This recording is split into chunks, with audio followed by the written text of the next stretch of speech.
Sanur Beach sunrise, check. Watching locals get ready and the activity of the morning, check. Finding a 15 million rupiah per month villa, let's go find out. This is Sanur, my home base for the next few months. But first I've got to find a place to live, eat some local food, work out the transport system and figure out where the heck does everyone get their information from.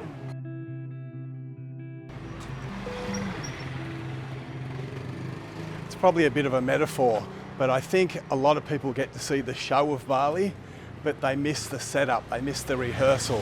I think you've really got to get out about 6 o'clock, 7 o'clock in the morning, have a wander around the back streets and actually just watch Bali come alive. I think it's the best time of the day. Selamat pagi.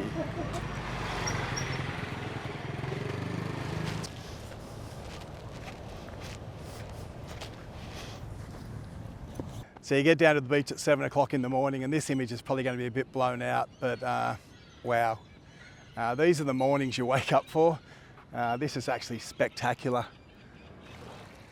I've come down here, you're looking over the jukungs, a gung's in the background, all the fishing boats are out. There was a fisherman throwing a net out I just missed.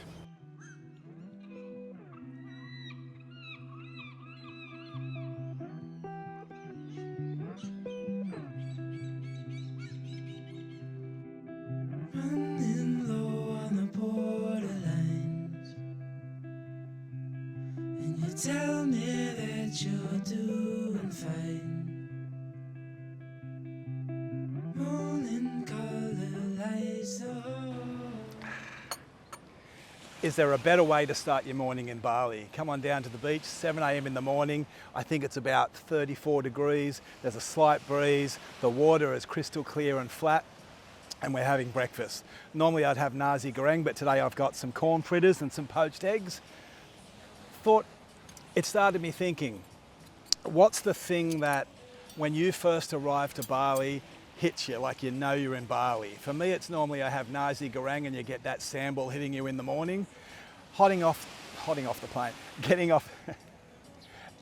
plane to that hot, humid smell, seeing those checkered cloth statues as you're driving into Bali, and usually that first glimpse, if you're lucky enough to see it behind the clouds, of a gung. That's what makes Bali for me. That's usually my first impression, or the first thing I go, yep, I'm back in Bali.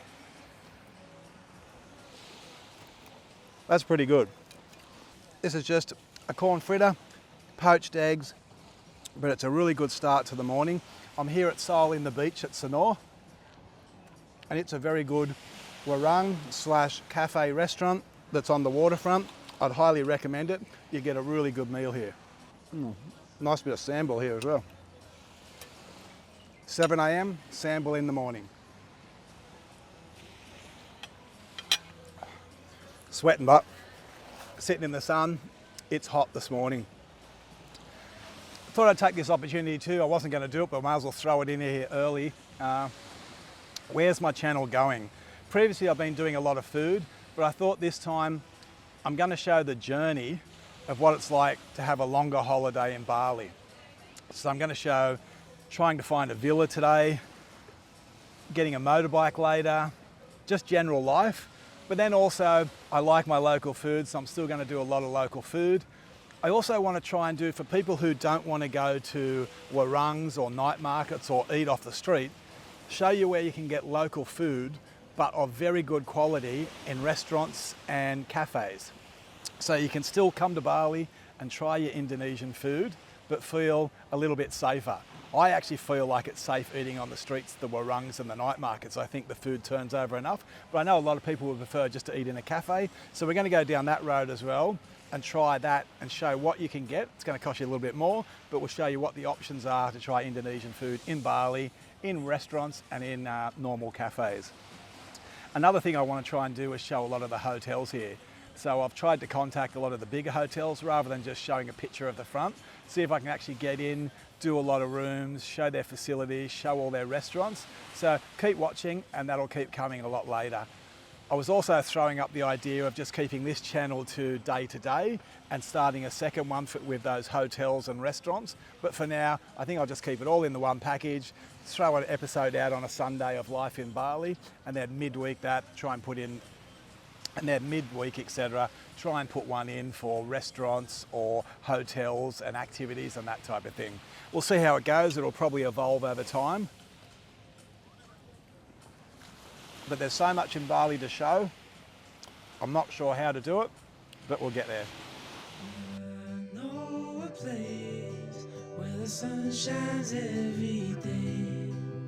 So come with me, and I'll take you there.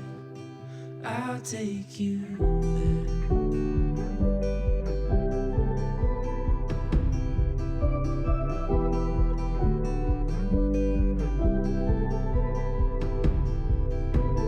Coloring outside the lines,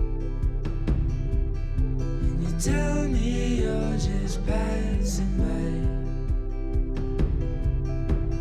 Drowning in your reasons why. Talk is cheap, but we're wasting time. Sweating and walking, I think I might have to prioritise a bike or a moped soon. Do you ever get that feeling? You start to walk in the heat of the day and you think, why aren't I doing this at 5 o'clock or 7 o'clock in the morning? It gets to 2 o'clock and you've got sweat coming down everywhere.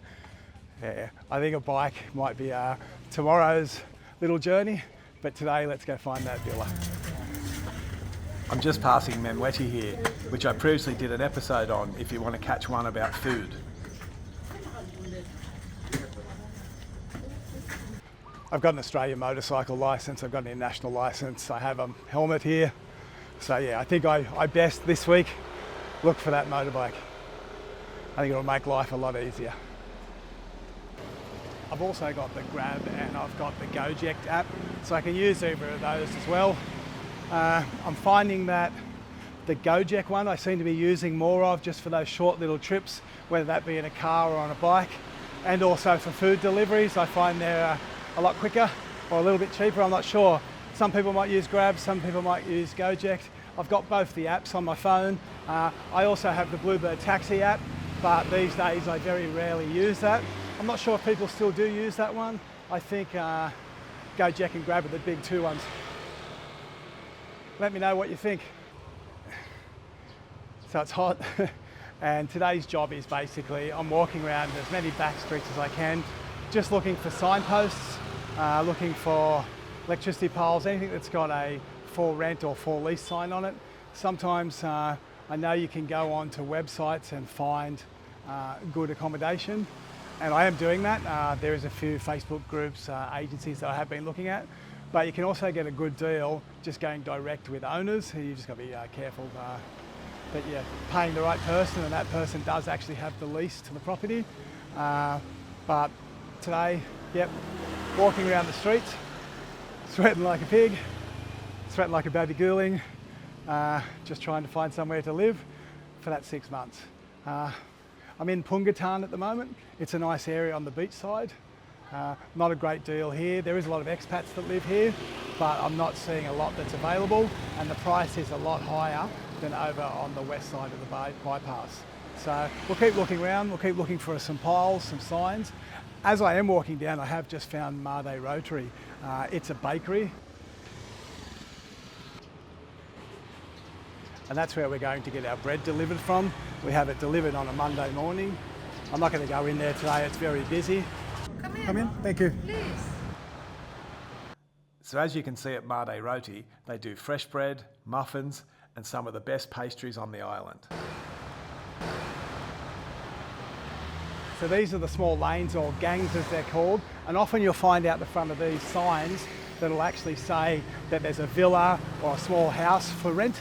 And that's the type of thing I'm looking for, just to see if I can find something random today and go from there. So if you are looking for somewhere, Jalan, Pungatan, down from the night market, I think it is a perfect place to stay, but unfortunately very little available at the moment. Probably all the time. I doubt that you would probably find something there. Just got to wait for that rare one to come up, someone moves, someone leaves. You've just got to pounce on it, but not today.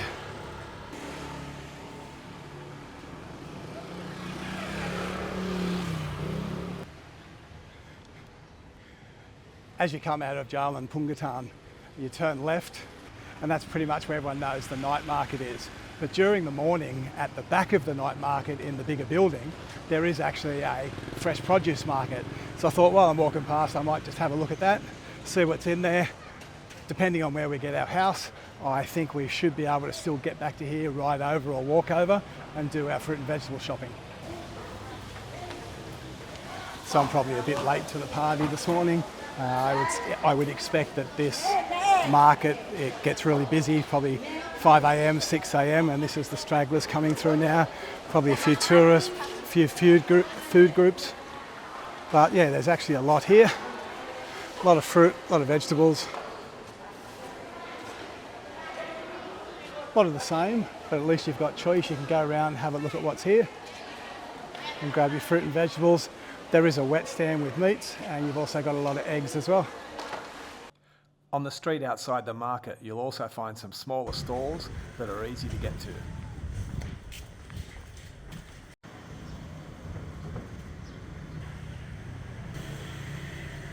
No, what? Monthly price is 20 million, not including electricity or water or Wi-Fi or happiness. Well, we're leaving the beach side and we're now heading over to the west side of the bypass, where prices will be cheaper, pools possible, and there's a guarantee of roosters and dogs. So just going to cross the bypass. That's one of the big challenges, but you'll get used to it. Let's see what I can find on the west side. The bypass splits the eastern Sanur beach side with the western local suburbs that filter out to Denpasar. I hear a lot of locals talk about, the beach side's better, north's better, south's better. But I think at the end of the day, you work it out, you see what suits you. I think there's a lot of better warungs on the west side. It's a lot quieter, it's a lot real Bali. You're a bit out of that tourist zone, but you may want to be in the tourist zone. But then you've got the 20-minute walk to the beach. But yesterday I caught it, it was $1.30 on a Gojek scooter or $2.30 on a Grab.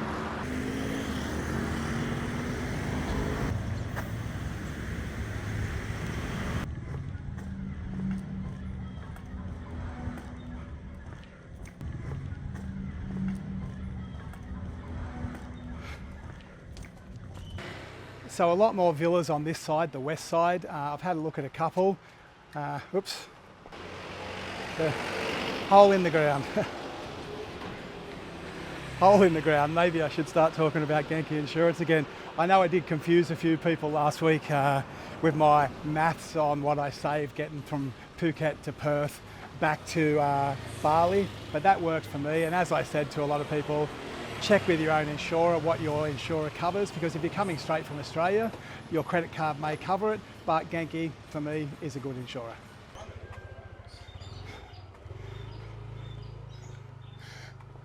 Have you ever got that lost that you're just walking down little gangs, little alleys, you're going left or right? Google Maps has long forgotten you. It's not working anymore, it doesn't know where you are.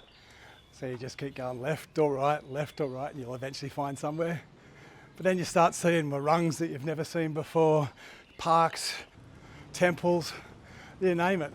It's the real Bali and you're in the back streets of it. I'm hoping I can find somewhere in this area. It's actually quite nice. It's a bit quiet, not much in the way of motorcycles, a lot of cut-throughs. Just got to find where I am.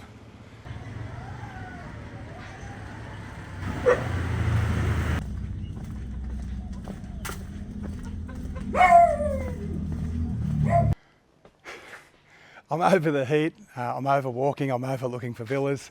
I've seen a couple today, but I haven't filmed inside any of them because I believe they're other people's property. When I get one myself, I'll show that. I think I'm going to head to the beach. I think it's a good time just to sit back, reflect on a few I've seen. I have put in an offer on one. Hopefully we'll get a call today. Let's go to the beach, see what happens. People jogging, riding bicycles, walking dogs, markets setting up. This to me, it's the special charm of Sanur. This is the part I love from Icon, probably down to the Gria. That's my special spot. That sun is still quite strong, but it's still an absolutely glorious day. This stretches the soul of Sanur. Chill vibes, happy dogs, and the only beach path in Bali where no one's trying to run you over. So come with me, I'll take you there. I'll take you there.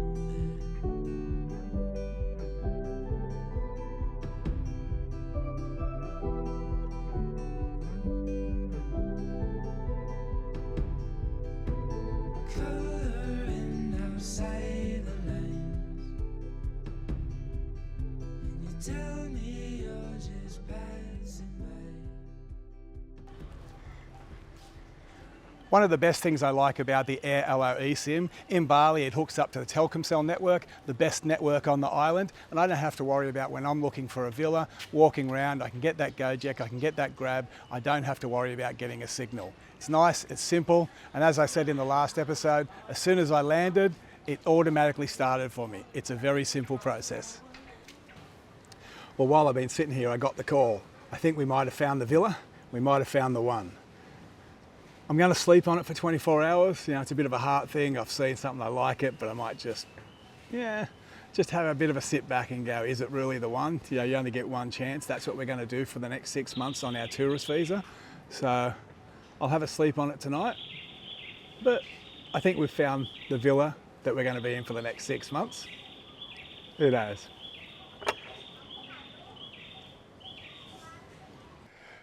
So after 101 back streets, Gojek rides galore, dead ends that I walk down that I can't count, we've finally found one.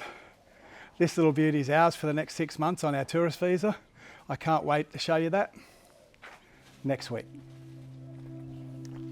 I know a place where the sun shines every day.